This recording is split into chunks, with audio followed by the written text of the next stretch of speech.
Assalamualaikum warahmatullahi wabarakatuh. Selamat pagi everyone. Kami di sini akan menyampaikan materi yang terakhir, yaitu aliran rational expectation. Assalamualaikum.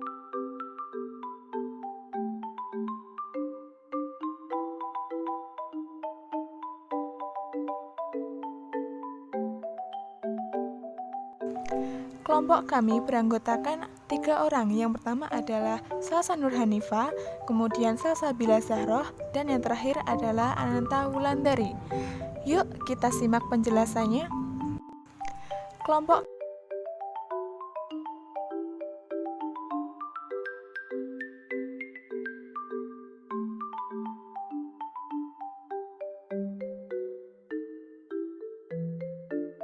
Menurut Jojo Hadikusumo, teori Ratex merupakan kontrarevolusi para pemikir ekonomi yang menentang mazhab Keynes dan neoklasik.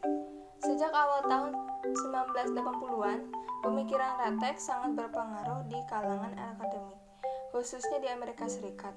Pemikir aliran Ratex banyak melakukan kritik terhadap pandangan-pandangan Keynes, khususnya dalam tentang pentingnya campur tangan pemerintah, implementasi kebijakan fine-tuning, dan pengaruh ekspektasi terhadap pola konsumsi masyarakat.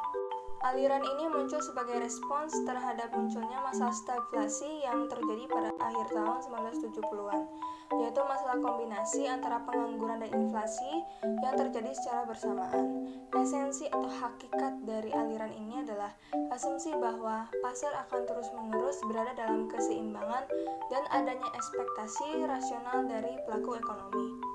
Garis besarnya dalam pandangan pemikir-pemikir aliran Ratex ini adalah yang pertama, perekonomian pasar pada dasarnya adalah stabil. Yang kedua, fleksibilitas upah dan harga akan menciptakan sifat-sifat koreksi secara otomatis yang kuat.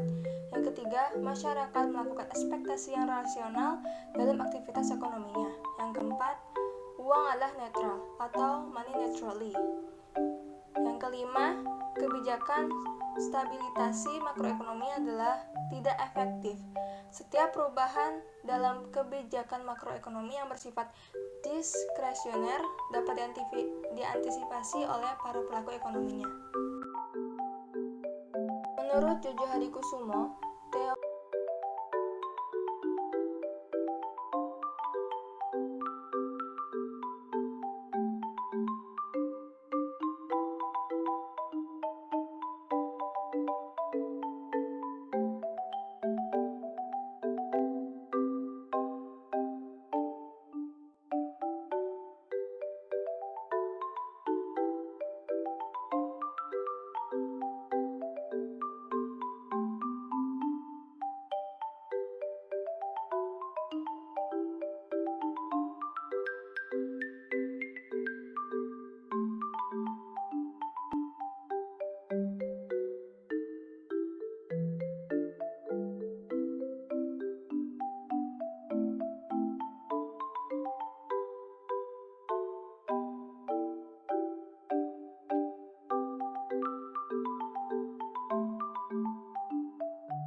ikut tokoh-tokoh Ratex. Yang pertama John F. Mott, yang kedua Robert Lucas Jr., yang ketiga Thomas J. Sargent, dan keempat Neil Wallace.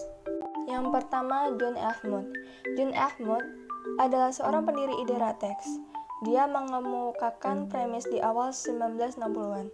Jika ekspektasi semua orang sama dengan hasil prediksi model, ekspektasi semua orang masuk akal. Premis ini berarti bahwa jika orang mengetahui informasi yang benar tentang suatu peristiwa atau strategi, maka mereka akan bereaksi dengan respons yang wajar. Pemikiran John F. Mott ini menunjukkan bahwa terdapat dua kesimpulan utama dalam studi data yang diharapkan, yaitu yang pertama, harapan rata-rata suatu industri lebih akurat daripada model yang naif dan seakurat sistem persamaan yang kompleks, meskipun terdapat divergensi cross-sectional yang besar. Yang kedua, ekspektasi atau harapan yang dilaporkan biasanya meremehkan tingkat perubahan aktual atau biasa disebut dengan sebenarnya yang terjadi. Tokoh yang kedua yaitu Robert Lucas Jr. Lucas berkontribusi pada aliran latex dalam bukunya yang bernama Lucas Critique. Dia menjelaskan bahwa berbagai persamaan empiris yang diperkirakan dalam model tersebut berasal dari periode di mana orang memiliki harapan khusus tentang kebijakan pemerintah. Salah satu makna penting dari pekerjaan Lucas adalah membangun pemerintah yang kredibel, yaitu pemerintah yang dapat membuat diri sendiri mengerti dan percaya, dan dapat dengan cepat mengakhiri inflasi skala besar tanpa meningkatkan pengangguran yang secara signifikan. Tokoh yang ketiga adalah Thomas G. Sargent. Thomas G. Sargent adalah seorang ekonom yang percaya bahwa ekspektasi rasional didasarkan pada asumsi ekonomi standar bahwa orang berperilaku dengan cara yang memaksimalkan utilitas atau keuntungan. Teori-teori yang dikemukakan oleh T. Sargent telah melahirkan teori-teori baru yang membuat teori ekspektasi rasional lebih mudah dipahami dan dipraktikkan. Teori-teori ini juga mencakup teori random walk atau efficient market, teori harga sekuritas, dan teori dynamics of hyperinflation, teori pendapatan tetap atau permanent income, teori siklus hidup konsumsi, dan teori desain kebijakan stabilitas ekonomi atau teori design of economic stabilization policies. Lalu, dilanjutkan dengan tokoh berikutnya yaitu Neil Wallace. Neil Wallace memiliki pemikiran yang hampir sama, di mana keduanya bekerja sama menyusun buku. Yang pertama yaitu harapan rasional atau rational expectation. Yang kedua, alat moneter optimal atau the optimal monetary instrument. Dan yang ketiga, aturan uang beredar optimal atau the optimal money supply rule. Di mana ketiga buku tersebut menjelaskan bagaimana menyiratkan teori ekspektasi rasional dalam situasi ekonomi saat ini. Pada saat mengembangkan model-model ekonomi, para ahli rasional ini pun menggunakan beberapa preposisi. Antara lain yang pertama adalah orang atau unit ekonomi akan membuat prediksi atau ekspektasi. Yang kedua, bahwa orang menggunakan informasi yang mereka miliki secara efisien.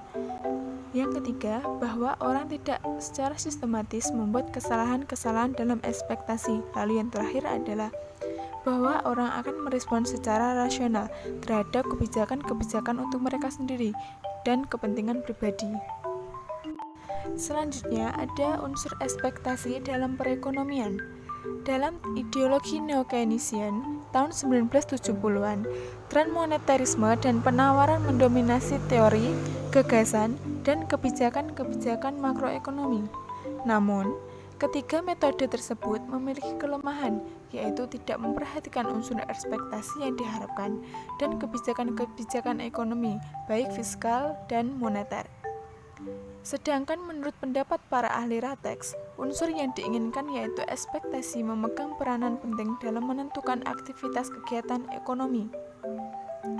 Maka dari itu, ekspektasi atau prediksi masa depan dibuat berdasarkan semua informasi yang tersedia, baik itu informasi pasar, kebijakan pemerintah, perkembangan internasional, dan sebagainya. Dalam masyarakat modern di era globalisasi ini, arus informasi semakin meningkat. Dalam hal ini, para ahli di rateks mengakui bahwa ekspektasi untuk masa depan mungkin tidak mudah. Namun, semakin banyak informasi dan semakin kompleks teknik dan tujuan analisis, semakin mudah juga untuk menetapkan ekspektasi ini. Masih dengan unsur ekspektasi dalam perekonomian. Para pelaku ekonomi yang rasional akan selalu menyesuaikan ekspektasi mereka dengan pengalaman-pengalaman di masa lalu. Selanjutnya, akan menyesuaikan atau mengubah ekspektasi mereka berdasarkan kesalahan terakhir yang dilakukan di masa lalu. Pada umumnya, orang hanya akan melakukan kesalahan secara acak, tetapi tidak secara sistematis dalam jangka panjang atau terus-menerus. contoh konkret untuk hal seperti ini yaitu pernah terjadi di Indonesia. Pada tahun 1983, saat harga minyak turun dari $34 menjadi $29 per barel, pemerintah mendevaluasikan rupiah untuk menutupi kekurangan anggaran. Pada saat terjadi situasi serupa pada tahun 1986, masyarakat memperkirakan pemerintah akan mengambil tindakan yang sama seperti pada tahun 1983, yaitu akan mendevaluasi rupiah. Dalam ekspektasi seperti ini, selama berminggu-minggu orang berbondong-bondong menukarkan rupiahnya. Hal ini disebabkan tidak ada orang yang mau rugi oleh tindakan devaluasi dari pemerintah. Betapapun ia mencintai negaranya. Masalahnya di sini memang bukan antara cinta atau tidak cinta terhadap negara, tetapi bagaimana mengamankan kepentingan diri sendiri dari keadaan-keadaan yang diperkirakan akan merugikannya di kemudian hari. Implikasi kebijaksanaan. Para pakar aliran Ratex kebanyakan meragukan bahwa para ahli ekonomi cukup tahu bagaimana masyarakat akan bereaksi terhadap perubahan-perubahan kebijaksanaan yang terkesan seperti jurus-jurus rahasia yang dilakukan oleh para pemerintah. Sebab nantinya reaksi masyarakat akan sangat tergantung pada ekspektasi yang mereka bayangkan. Pakar-pakar Ratex meyakini bahwa teori-teori atau kebijaksanaan-kebijaksanaan apapun yang dilakukan untuk menghadapi masalah-masalah ekonomi tidak akan pernah komplit. Untuk itu, pemerintah seharusnya tidak terlalu sering mengeluarkan kebijaksanaan yang macam-macam, sebab dampaknya akan di-counter oleh para pelaku ekonomi yang kemudian dampak itu sendiri justru malah akan merugikan. Berdasarkan pemikiran ekspektasi rasional, dapat dibuktikan bahwa pemerintah melalui kebijakannya tidak bisa membuat perekonomian menjadi stabil, yakni kondisi mengenai inflasi dan pengangguran beberapa tahun yang lalu terlihat adanya proses stabilisasi. Ekspektasi rasional dapat menjelaskan terjadinya stagflasi berdasarkan adanya kebijakan yang salah dari pemerintah yang mengikuti pemikiran Keynesian. Kebijakan tersebut tidak berhasil untuk jangka panjang, sehingga muncullah stagflasi. Maka dari itu, ekspektasi rasional menyarankan kepada pemerintah agar tidak membuat kebijakan dan membiarkan mekanisme pasar bekerja. Inflasi hanya merupakan fenomena moneter, dan kebijakan ekonomi makro tidak dapat menggeser kesempatan kerja ke tingkat yang lebih tinggi. Implikasi dari pendapat ini adalah bentuk kurva Phillips untuk jangka panjang adalah vertikal, yang berarti ada tingkat pengangguran alamiah. Kebijakan pemerintah hanya berpengaruh sedikit dan untuk jangka pendek dan kepada orang yang bodoh. Tetapi kebijakan tersebut tidak dapat membodohi semua orang sepanjang waktu, sehingga menjadikan kebijakan tersebut tidak efektif. Orang akan mengantisipasi efek dari kebijakan baru dari pemerintah. Pro dan kontra para tokoh Ratex. Robert Lucas dalam tulisannya Some International Evidence on Output Inflation Trade-off 1973 menjelaskan tentang hubungan antar jumlah uang dengan siklus ekonomi. Lucas menyimpulkan bahwa hanya perubahan-perubahan yang tidak terantisipasi saja yang dapat mempengaruhi output real. Akan tetapi, jika perubahan-perubahan yang terjadi tersebut dapat diantisipasi dengan baik oleh pelaku-pelaku ekonomi dengan menggunakan pemikiran ekspektasi masyarakat, dampaknya terhadap output real menjadi nihil. Sebaliknya, justru hanya akan menimbulkan inflasi belaka. Sebagai reaksi atas preposisi Lucas tersebut, banyak pakar ekonomi melakukan studi empiris. Dari berbagai hasil penelitian yang dilakukan oleh para pakar tadi, ada yang mendukung tetapi ada juga yang membantah proversi Lucas tersebut. Termasuk di antara beberapa tokoh yang mendukung pendapat Lucas adalah Thomas J. Sergen, Neil Wellage, dan Robert Barrow. Di pihak lain, ada juga beberapa yang meragukan proposisi Lucas di atas, yaitu Frederick Mishkin dan Robert Gordon. Keduanya sama-sama meragukan proposisi Lucas bahwa kebijaksanaan moneter secara sistematis tidak memberi dampak terhadap output. Dari berbagai penelitian yang pernah dilakukan oleh banyak pakar-pakar ekonomi, dapat dikatakan bahwa proposisi Lucas yang menyatakan bahwa perubahan stok uang yang tidak terantisipasi saja yang dapat mempengaruhi output.